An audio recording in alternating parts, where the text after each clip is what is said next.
Good afternoon, everybody, and welcome to this webinar. This afternoon, we are going to be talking social media to dollars.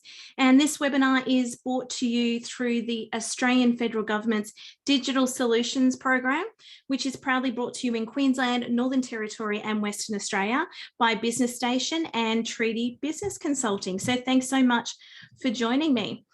Social media marketing is a great way to find and connect with customers. Something I'm sure that you guys have probably heard before, but what's often less clear is how do you reach those customers and how do you keep them coming back for more and actually making a purchase from you. So today we're going to be going through 5 tips that I'm sure will be able to help you out. So I'm going to get straight into it. Just a little bit of webinar housekeeping. You will notice that your microphones have been muted for better sound quality. This is an interactive webinar though, so if you have any questions, please pop them into the chat and I will get them answered for you.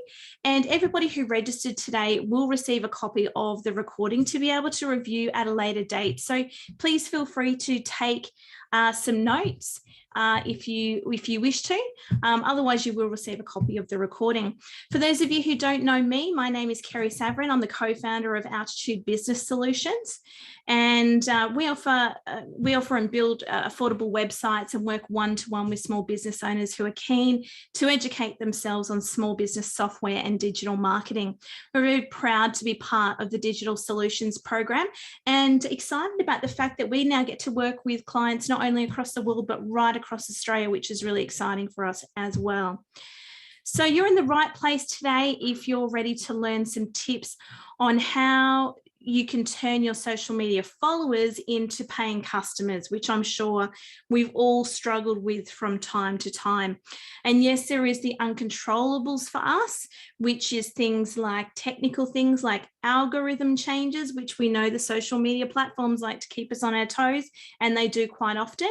But today we're going to be talking about some controllable things. I'm going to be going right back to basics for you today, and I do apologize if it is a little bit basic for where you're at in your social media journey, but I often find that business owners skip the basic steps when it comes to social media and they think they know, but they really don't. So I'm going to take you back there today. So the first step in your social media journey needs to be knowing your ideal customer. Now, you may hear a few little things a little bit different to what you've previously heard, because I know most businesses, when they start out, they do like a customer avatar. So I'm not talking about the good old customer avatar. You know, you'd be using that to create your marketing plan. I'm actually talking about your ideal customer. So that's a little bit different because that's who we want to attract. So the first step in identifying your ideal customer is knowing the process of your business. So I want you to think about your customer journey and how they will be doing business with you. So an example would be you're an online business that maybe offers the purchase of a product, and the person needs to be able to go to a website to be able to purchase that product or service. Maybe the product or service, maybe it's a service that's provided online like you're on today. So they need to be able to access Zoom. So they have to have a little bit of digital capability about them. Or if they're buying a product and possibly with a service as well, they'll need to have a credit card because they'll need to be able to pay for that service online using their credit card. Okay, so if you're a business that actually operates in that way, there are certain customers who are not ideal for you. If I'm a customer that is not tech savvy and I don't have a credit card, I'm not the customer for you. The ideal customer for you is someone that's not really looking for a lot of customer service. They're happy to go to a website and purchase a product and it turns up at the front door. So they're not labor intensive customers. But they do need to have a little bit of digital know-how about them. So this is what I'm talking about when I'm talking about your ideal customer. So if the ideal customer was to walk in the door of your business today, what skill set do they need to have essentially to be able to do business with you? So I sort of put this into 3 categories. The first one is process. So it's knowing the process of your business, because that gives you some key identifying points for your ideal customer as well. So the other thing that they need to have is they need to have a need for the service, obviously. So whatever the service and product that you're providing. They may need to lack time. So if your service, one of the unique selling points of your service or product is that it will save people time, then they need to be people who are time poor. So maybe they work full time, or they could even be retired and looking after grandkids, so they don't have time. But basically, they need to have a need for that service. They may also need to be in a higher income bracket. So, there may not be that lower income bracket that you're looking for because your product is a more expensive product or a more expensive service. Then they may need to be in a higher income bracket. They also need to value their time over money as well. It could be that they could very well iron their own clothes, but they value their time over their money. And so they're happy to pay somebody to do the ironing for them. So going right back to basics, it doesn't have to be about someone having, the amount of money to be able to buy your product. They just need to be able to value their time over their money. And a lot of businesses come about because of a very simple idea. So it's not that they can't iron their own clothes. Of course, they could iron their own clothes, but they're choosing to value their time over their money. And that is why they are wanting to book your service. And then the next thing you need to look at is the personality type of the person. So if you are an online business where someone goes and either books your services online or buys your products online, they need to be kind of a bit of a self-serve customer. If they need to be able to go through that process on their own and feel confident about doing that and feel okay with that and feel like that is customer service. Because if they're not independent in making those purchases or booking those services, then they're not the ideal customer for you, particularly if you're like me and I'm pretty much work on my own. Well, I have my sister in the business, but there's only the 2 of us. So we don't have additional staff members who, they can call a hotline and get somebody at all times to be able to talk them through the purchasing process. They really need to be able to go to the website and it be an easy process for them to be able to purchase. So they need to be able to, work a little bit independently. Now, the mistakes that I see people make when it comes to deciding who their ideal client is that they'll pick clients who are a similar personality type to themselves because they like to work with people who are like themselves. But in most often cases, if you are looking for clients who are similar to you, then they're very savvy and they don't need your service anyway. They can sort of, I could do that on my own. For an example in our business would be website building. I don't want to look for somebody who could confidently build a website themselves. That's not my ideal client. Yes, I need someone who deals well with technology. And occasionally I get clients who go, I can build it myself, but I don't want to. I'm giving it to you. Off you go. And they want me to build it, not because they can't, but because they value their time over their money. But the majority of clients that I'm looking for on my ideal client is somebody who really doesn't have the tech savviness to build that website. The mistake in working with someone who knows a lot about building websites for me is that they might be a really difficult client and really start telling me what to do and not really take me as an expert. So, it's really important that you don't just pick people who are similar to you. And the second part is not having a pre-qualification process to identify the customers that are right for you. So particularly when we start out in business, we want to take on every single client that we possibly can.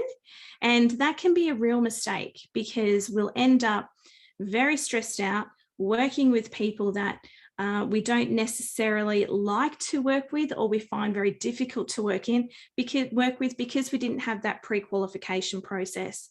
When you have a pre-qualification process in place, it gives you the power and the freedom to be able to say, hey, look, I know exactly what you're looking for. I'm not the person for you, but I can put you in touch with someone who is. And there's great power in being able to do that.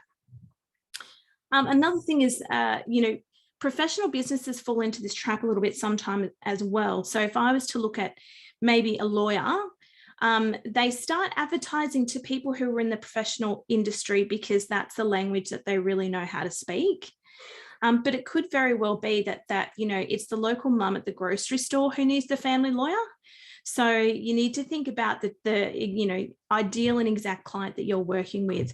I don't only want you to work with people that you like to work with. I want you to work with your ideal client, someone that's easy to work with, that has the money to pay for your service or product and gets the thing done. So I'd like to touch on that. As I said, we are going back to basics today, but I like to touch on that because it's not creating a marketing avatar. Notice I haven't spoken about demographics or what age they are or any of that. Focus your ideal customer avatar on their needs and their abilities. That's essentially what you need to do. So that is step number one. Now, step number two is picking your social media platform. Now, you know your ideal customer now. So picking your social media platform to suit that customer and your business is essentially step two. Now, this one will stop you from playing what I call social media twister. Well, this is where you think you need to be on every social media platform and you are just juggling them all and trying to twist and turn to make it all work. There are billions, yes, billions of people that visit social media platforms every day. I mean, Facebook has something like 2 billion daily active users. Now, that's just the people who are active, not the people who are on the platform. Now, YouTube is around about the same with 2 billion, and Instagram is up there as well. So the first step in picking your platform is having an understanding of the major players and what they're about. So I'm going to touch on that for you now. So these are the first three. I'm just going to touch on the key players today. And the first three I'm going to touch on are Facebook, Instagram, and Pinterest. Now you can see here from this slide, as I said, you'll get a copy of this recording. Otherwise, take a photo, or it's probably the easiest of the screen. So you can see there Facebook, the purpose of Facebook is for identity, gives you a place for you to tell your business story, share your industry knowledge and your company news. So it's a little bit different than the other platforms. The types of content that you can share there, so new products, testimonials and reviews, audience education, distribute industry news and articles, company news, and video live or vertical from the stories as well. So the purpose of Facebook is for identity. So brand identity, company identity, business identity. Instagram. So the purpose of an Instagram account really is a storefront. It's perfectly designed to showcase products, give behind the scenes, and user-generated content as well. So this is where other users can actually tag you in on things. So probably one of the biggest mistakes that they've made in the last few years of social media is obviously now Facebook owns Instagram and they've joined those platforms together. And people think, oh, well, I can just post stuff from Facebook to Instagram. Doesn't necessarily mean they're right for Instagram. It does, however, and does create a lot of white noise. So that what I mean by that is there's a lot of people on the platform simply because they can join it to their Facebook account and they're not active on Instagram. So I'm happy for you to do that if you really want to do it. You know, I understand the importance of having as much digital footprint as possible. But just know if you're showcasing products, then you probably need to focus more on Instagram than you do on Facebook. So it would be the other way around. So the type of content you can share on Instagram, product photography and videos. We all know that is the most successful on that platform.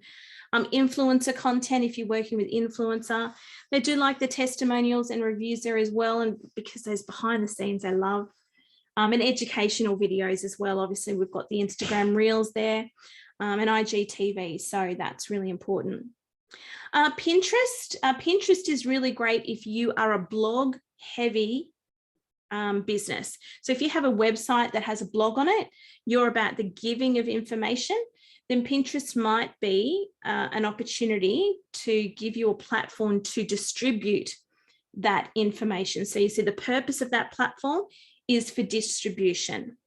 Now, I would have to honestly say, I think around about 35% of our website traffic comes from Pinterest. We are actually in the process of updating our Pinterest account. So we've deleted a whole heap of pins off there, and we're just in the process of rejigging those to be a little bit more in line with our brand. But it has been a very successful platform to get people to our website. And that's important as well. You want to make sure the more visitors you have to your website, the higher Google will rank your website. And that's always important. So Pinterest, unlike Instagram and Facebook, they're really focused on getting people to your website. It's a social media platform that is designed to get people to your website. Where Facebook and Instagram really want to keep you on the platform, they don't really want to send people off to, to your website. So the types of content to share, you can do some content so that you can establish yourself as an industry authority. That's where blogs come in. It can be a distribution channel for your industry articles. So if there's something that has come up in the news, you can also share that across there. Obviously, to share your products and services, infographics and help guides, and share downloadable lead generation pieces. That's where we've probably used it the most. So it's where we say, get your 48 tips to social media success here. People click on it. They've got to put their email address in before they get it. So it has all of those there. LinkedIn. So the purpose of LinkedIn is for authority. And LinkedIn, even though you can have company pages, it is mainly used for personal profiles.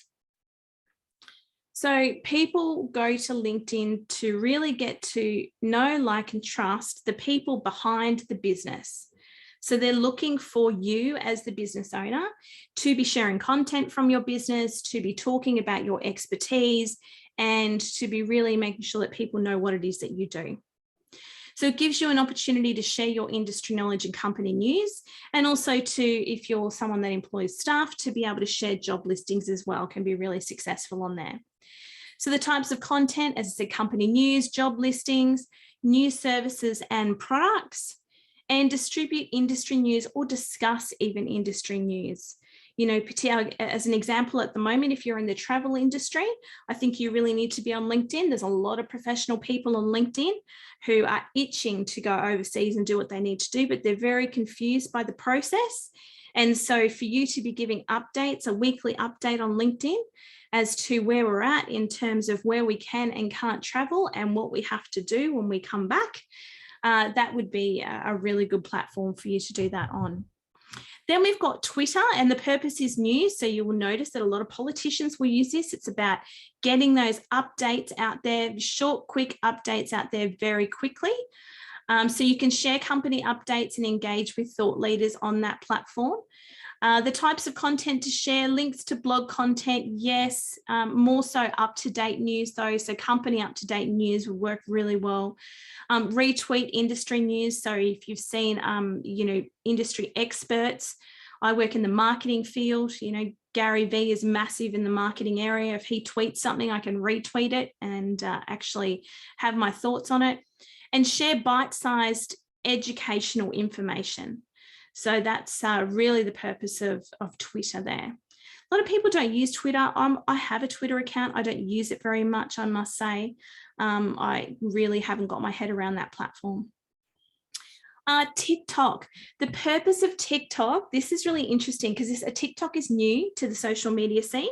So the purpose of Tick-Tock is authenticity. That is the number one, the purpose of Tick-Tock. It's just about you being authentic.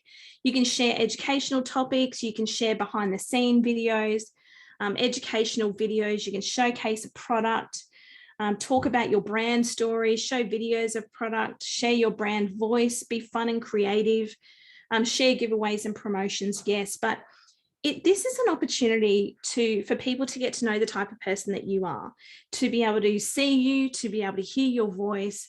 And it gives me in particular a real platform to be able to cement myself as an expert while they're getting to know me. So, and TikTok for me is pretty, I'm not regular on there. I do have videos on there, but it tends to be when something comes up for me, whether I'm working with a client or dealing with a client, I go, right, I'm going to get this out to my TikTok community, and I get it out there. So I'm relatively new on the platform, but I am enjoying it. Snapchat is something I have not really had a lot to do with, but the real purpose of Snapchat is to share those behind the scenes. It's an insight, a quick insight into the day in the life or behind the scenes. So, you know, sharing your office snaps, new products, promotional giveaways, it's just a really quick way of being able to share things and get things out. So some of the mistakes that I see people make is that they post on all the platforms, which I've really spoken about. And a lot of people look at me and they say, but Kerrie, you post on all the platforms. I am a social media manager, so I need to stay up to date with how the platforms operate and what they do. If I could just sit and choose these are the platforms that I'm going to be on, I would do. If you see me on a platform like Twitter, for example, it's not something that I am on all the time. But it is, if I deal with a client who wants to learn more about Twitter, then I'll start posting on Twitter, get a bit of a feel for how things work and the best way that they can do things. So that's why I'm on all the platforms.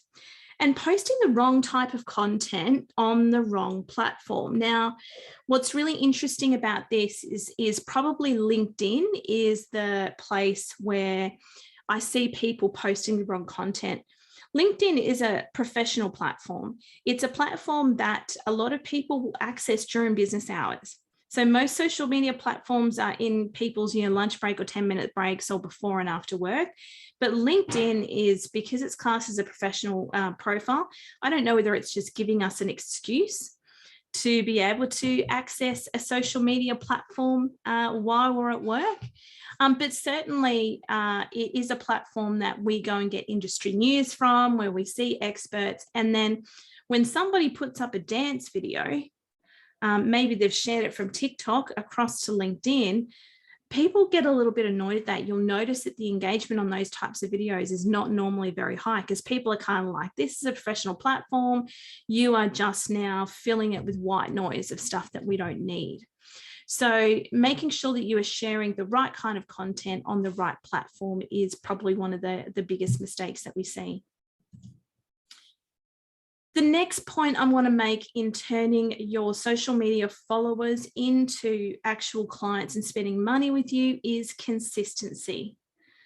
If you want your followers to spend money with you, then you have to consistently show up for them. There's a saying in the social media world, which is, if content is king, then consistency is queen. So if you are putting content out there in terms of talking to your ideal client, and you are consistent with it, then you are ticking 2 of the boxes. Now, it's at this point that many business owners, we think that they can simply start posting on social media and they'll have success and attract new customers, but it doesn't work that way. In order to build your business through social media, you need to have a strategy in place. Now, I want you to remember that a strategy is a long-term goal. It's not something that's going to happen overnight. When you have a social media strategy, it's a plan that you put in place, and it's a long-term 3, 6, 12 months kind of scenario. I would suggest at this time that if you are not familiar, this is where it's one point where you can save your time and spend your money and engage a professional with this, because they can draw up a strategy for you based on not only what you are looking for and your ideal client that you're trying to attract, but it will have things in it like a posting schedule. You know, when's the best time to post for you?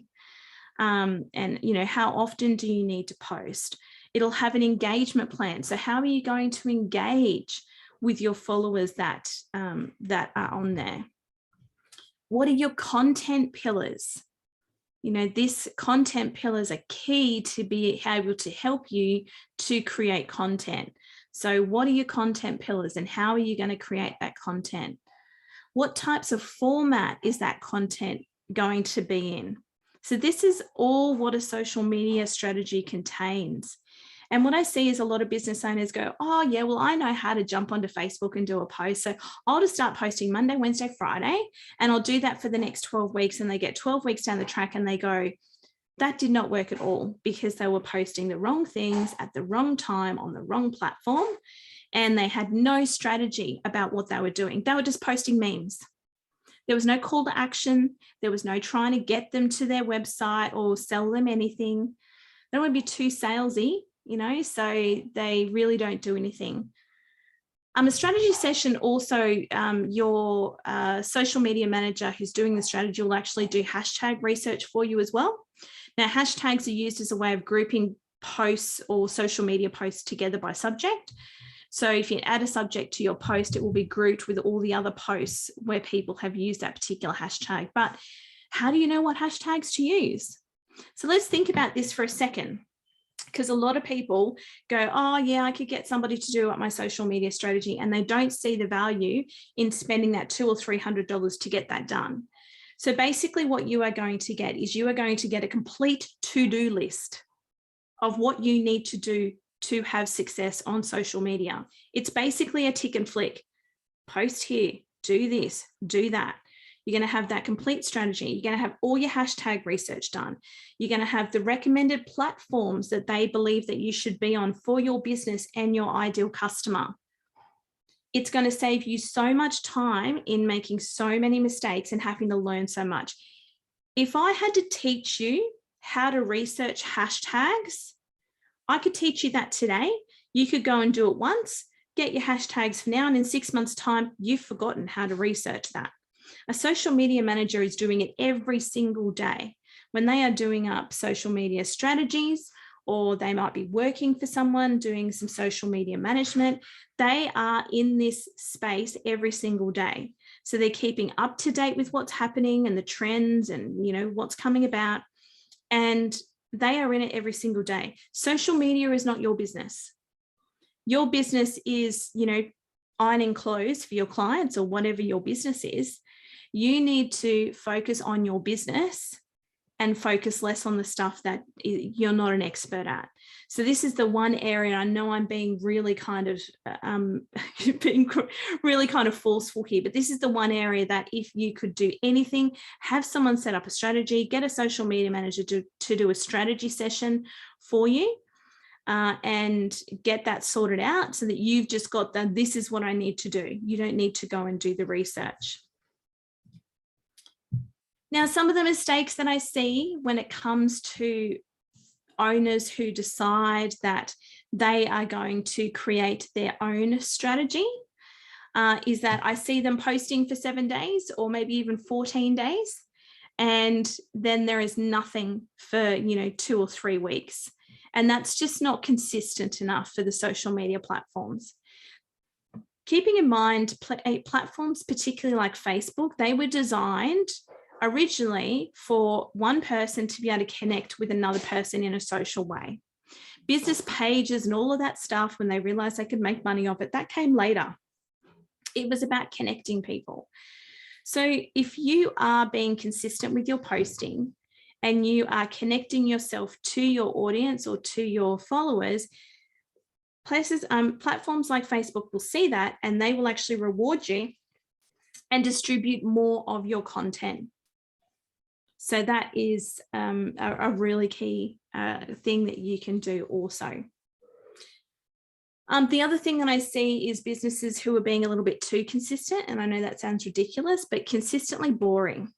So it's kind of like, you know, the same single, like I'm all for having pillars and having a strategy and aligning those pillars to a day. You know, Monday might be motivation, but don't do the boring thing. You know, I see some businesses, they create a graphic and it's got the same background with the same wording and the same business. And it's just every Monday, that's the post that goes out. Every Monday, that's the post that goes out. So it's a little bit consistently boring. Don't be consistently boring. Mix it up a little bit. Have something that's a little bit different.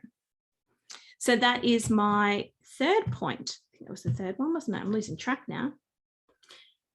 The next one is the call to action. Now, out of all of the 5 steps that I'm going through with you today, this is the one where either one of 2 things happen.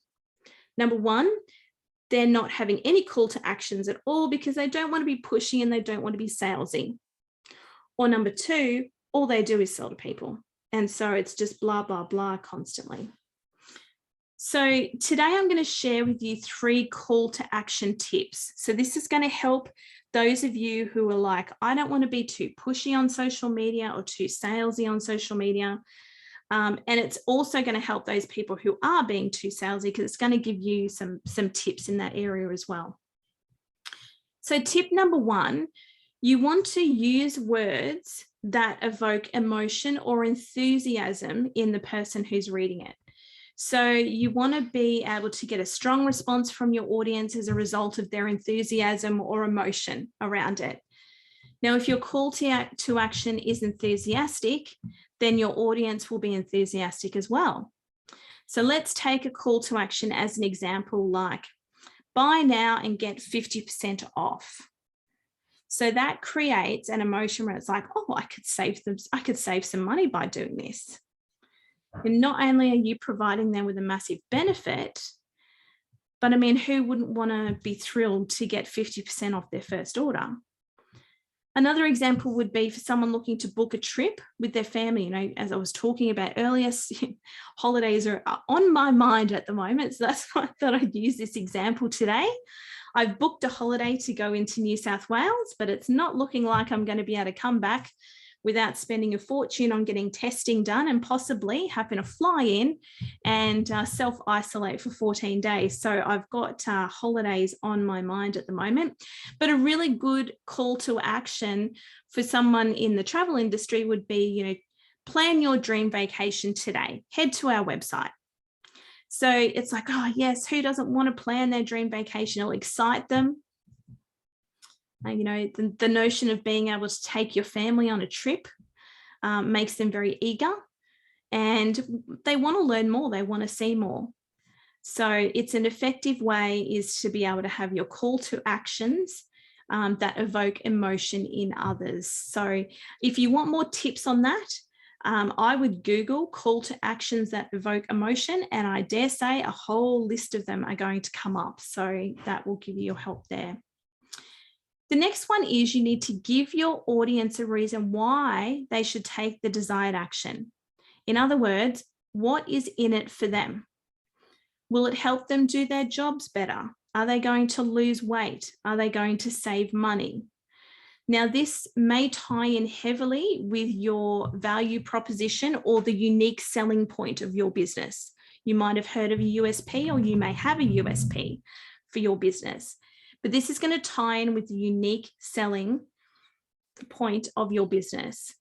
So a good example of this would be something like call today and schedule your free consultation. Now, not only have you stated the action that you want the user to take by getting them to call you today, but you've also provided them with the reason why they should take that action. So that reason is they're going to get a free consultation. So people want to know what's in it for them. That's the only reason that they go further.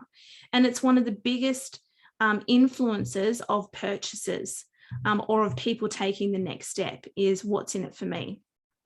And that's why you see a lot of these, you know, click here to download this free PDF or this free ebook. Because what you're saying is, you know, by clicking here, we're going to give you a free ebook and it's going to give you the information that you need moving forward. So that is point number 2. Give your audience a reason why they should take the desired action and what's in it for them.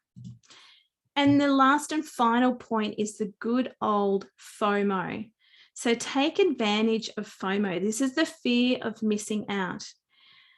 It's actually one of my favorite tactics, but it's quite successful. People do get fear of missing out, but it also feels quite salesy as well. So FOMO is an extremely effective motivator. You know, when people think that they might lose out on an opportunity, that might not come around again. they will quickly jump on the bandwagon and either purchase your product or book that service. So one of the best uses of FOMO in your call to action is to mention a sale or a promotion that maybe you're having, which won't last forever. So, you probably get emails with this sort of message all the time. I know I do in my emails, but I'm talking about messaging like shop today, sale ends on Monday, or perhaps buy now while supply lasts. I know for myself, when I'm doing my online workshops, I have limited my workshops now to be a maximum of 20 people. So that I can give that real one-on-one service. So limiting it to 20 people, get in first, only 20 spaces available, makes people sort of go, wow, I better get into one of those 20 spaces. So having that time sensitive, under the pressure kind of situations there will be a percentage of people who will focus in on that or will purchase because of that. I was trying to think of the statistic then, and I can't think of it. I'm sure it's between 5 and 6% of buyers actually will buy because of fear of missing out.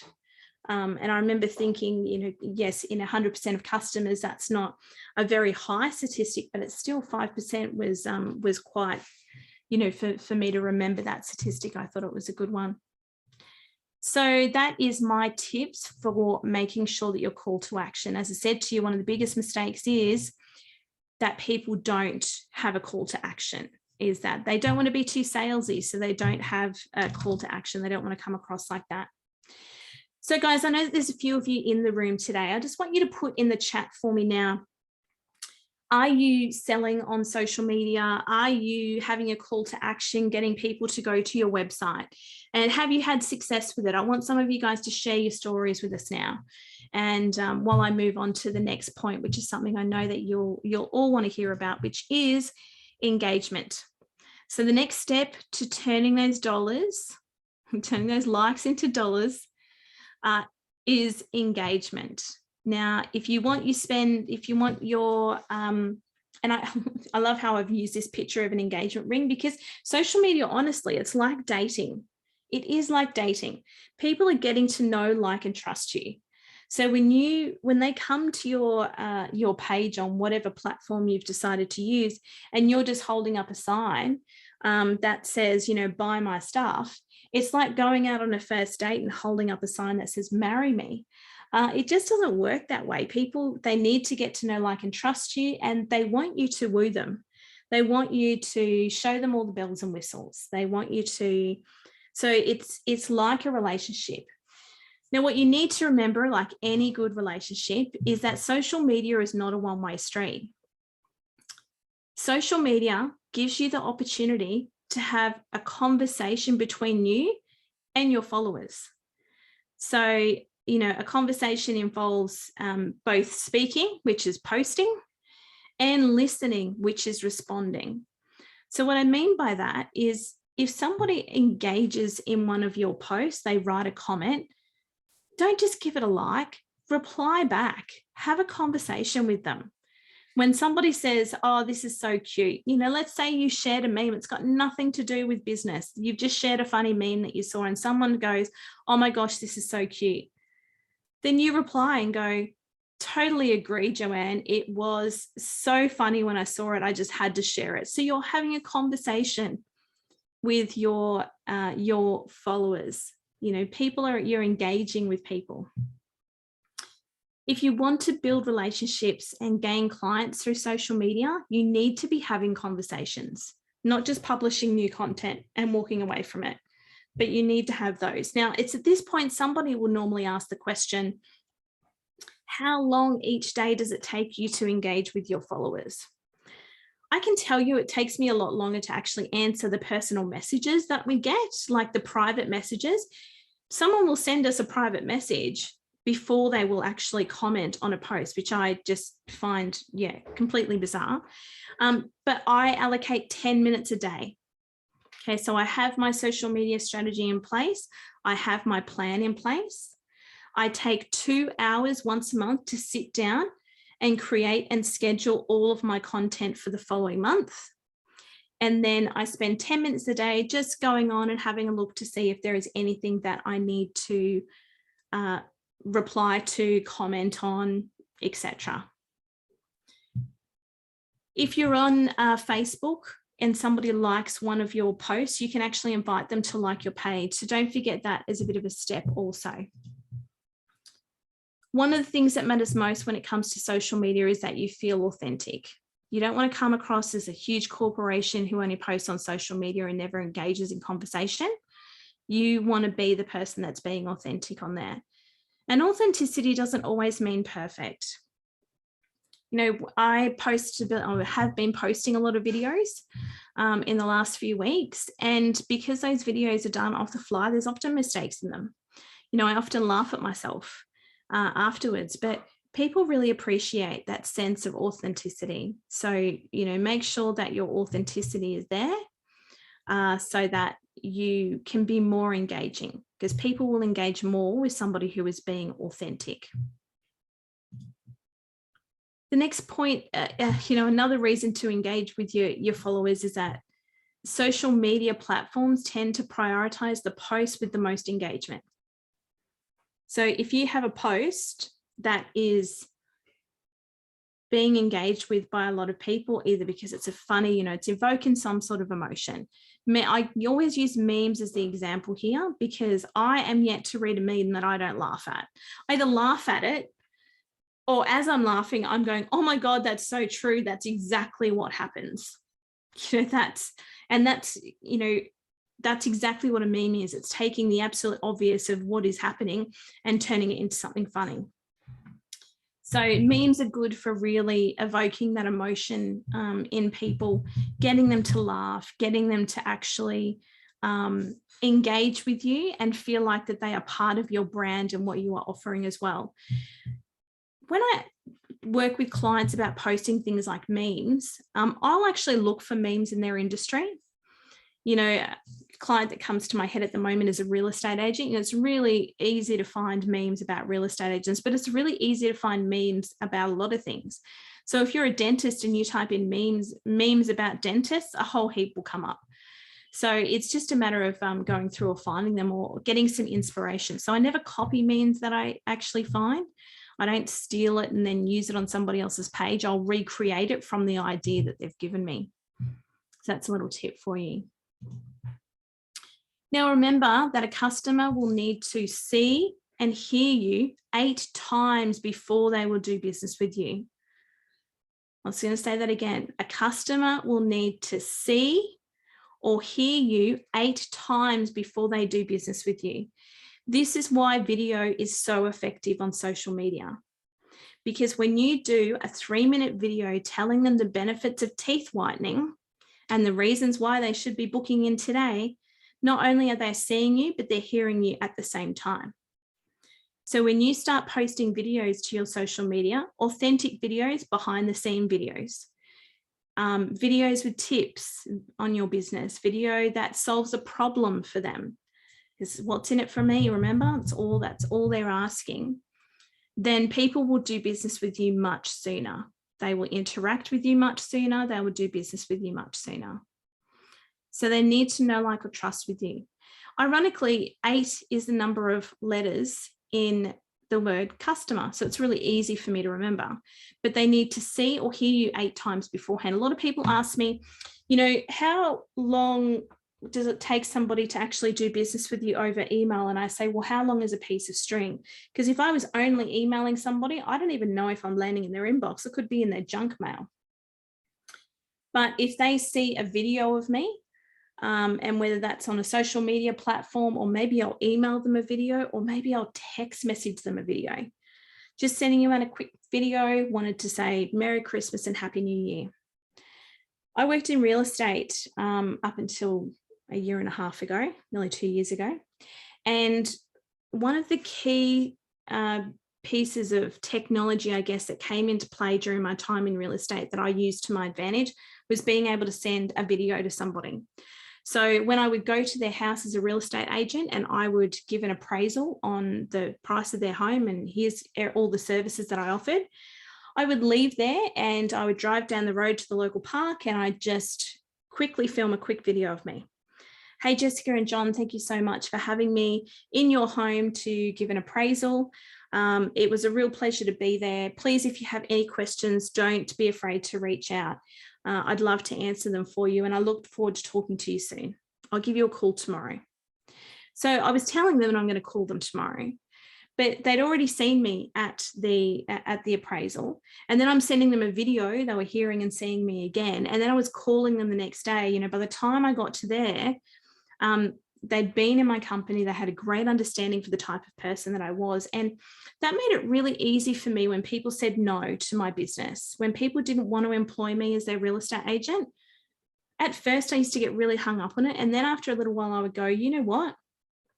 I showed them who I was authentically, what I could do with them. I followed up multiple times via video and phone. If they're not doing business with me, it's because I am not the real estate agent for them. It's not because I haven't done my job and I haven't followed up properly. You know, they've had a great opportunity to get to know exactly who I am. So just keep that in mind, that customers will need to see or hear you 8 times before they do business with you. And if you are only posting, I'm just going to turn my little video on here. If you are only posting, you know, just static posts on your social media, it's very hard for someone to get to know who you are. And that's where the videos come into play and the phone calls and things like that that you make. So I know there's a number of you on here today. I'm just going to quickly flick back through my slides and give you those topics again. So the 5 topics, as I go back through, look at me, nothing like doing things live. So know your ideal customer, not just know, we're talking about your ideal customer, the person that not only you want to work with, because you can work with lots of people, but do they have the money? You want someone that you're going to work with, is going to pay the money, needs your service, and really has a desire to work with you. Picking your platform. So pick your platform based on your business and your ideal customer and where they could be located. Consistency. So making sure that you post consistently. One question that didn't come up today, which normally does, is how often do I need to post? Now, I did talk about at this stage, to help you get consistency, you might like to employ somebody to do up a social media strategy for you. But I always say to my clients, you know, how often would you like to post? And they go, well, how often do I need to post? And I go, well, no, you're going to be doing this and you're not a social media manager.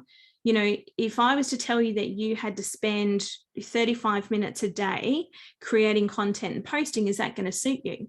And if they said yes, well, okay, well, let's post 5 days of the week and you'll spend 35 minutes a day doing it. But most people will go, oh no, I really want it to be quick and easy. And I go, okay, well, we need to be able to create content in about 2 hours a month.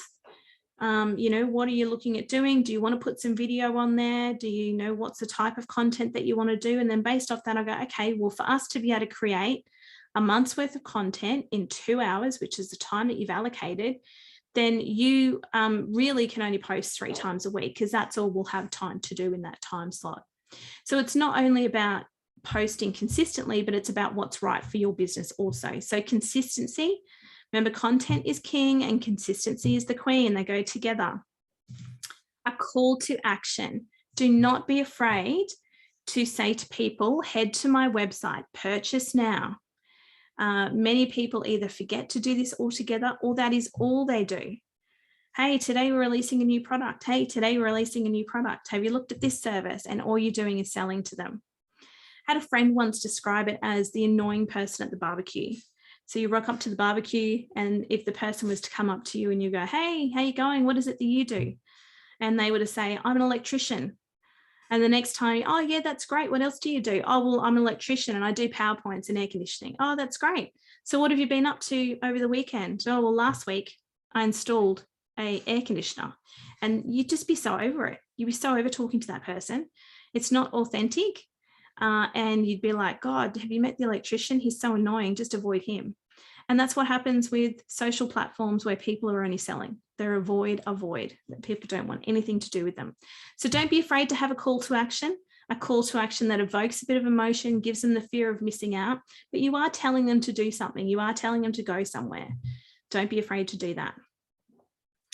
And engagement. So making sure that you understand that social media is not a one-way street. It is a two-way street. It gives you an opportunity to be able to engage with people. So when people like, comment, or share, if someone shares something from my business page, I send them a personal message and I say, thanks so much for sharing that. Is there anything that, you were specifically looking at that I might be able to help you with?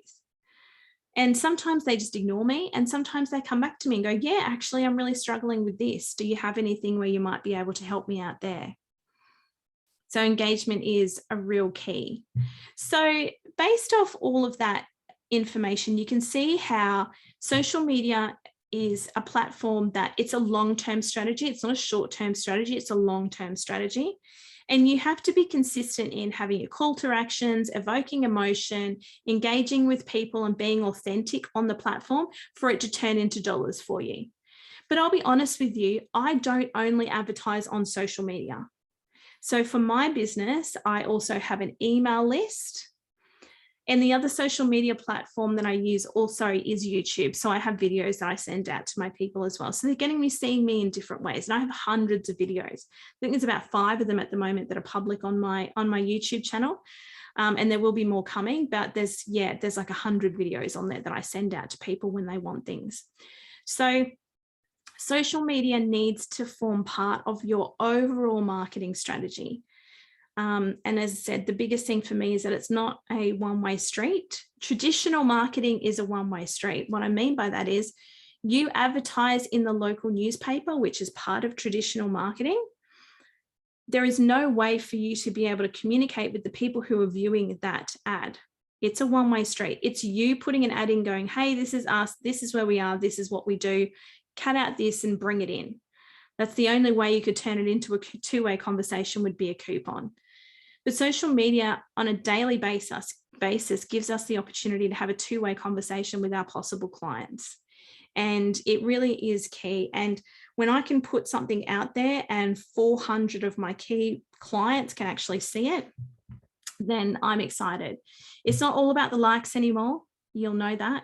Not about the amount of followers. It's not about the amount of likes. It's about people that are seeing it, the reach that it's getting, the engagement that it's getting, and how you're using your call to actions to actually get them either to your website, booking into something, or doing what you want them to do. So make sure you follow those steps. Now, our next webinar that is coming up through the AusIndustry program is tomorrow. It is a free workshop which talks about email to income. Now, you just heard me say that email is one of the strategies that I use. 45% of our business actually comes off email. So the thing I love about email is that's totally controllable. I don't have to worry about algorithms and all this kind of stuff that you have on social media. And we all saw just recently when Instagram and Facebook had their little shutdown, there was a number of businesses who went, oh my God, my whole entire business is on social media. So email gives me an opportunity to be able to control it a little bit. So if you want to learn more about how to turn your email that you're sending out on your email list into actual income, then attend the workshop tomorrow. The webinar, tomorrow, which is email to income. And also you should know, as part of the Digital Solutions program, if you are in Queensland, Northern Territory or Western Australia, you can have access to up to 7 hours of mentorship for only $44 through the program. So keeping in mind, this is a new program. It's only been out for the last couple of months. And when it was out previously, it was $44 per session. So you actually get 7 hours of mentorship, and that includes 4 hours of webinars and workshops and 3 hours of actually one-to-one with an expert. So actually talking about, your social media strategy and how we can move you forward. And of course, I'm part of that program also. So you can book directly with me through the website that you're seeing on your screen there, which is businessstation.com.au. Guys, thank you so much for joining me today. I know there's a number of you that have stayed in for the long haul right to the end, and I really appreciate it. If you don't have any last minute questions, just going to give you another 10 seconds or so to put any questions you might have into the chat. because I will happily answer those for you. But if you don't have any questions in the next 10 seconds or so, I will assume that you're all good.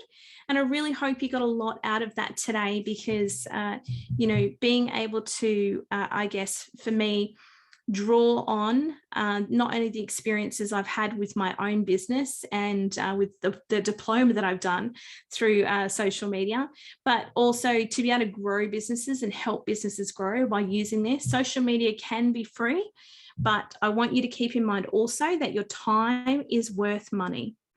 So time is money, and just because it's not costing you anything to advertise on social media does not mean it's not costing you anything. So use that time wisely. Guys, go forth and grow your social media channels, and I really look forward to seeing you in the next webinar or workshops. Have a great day.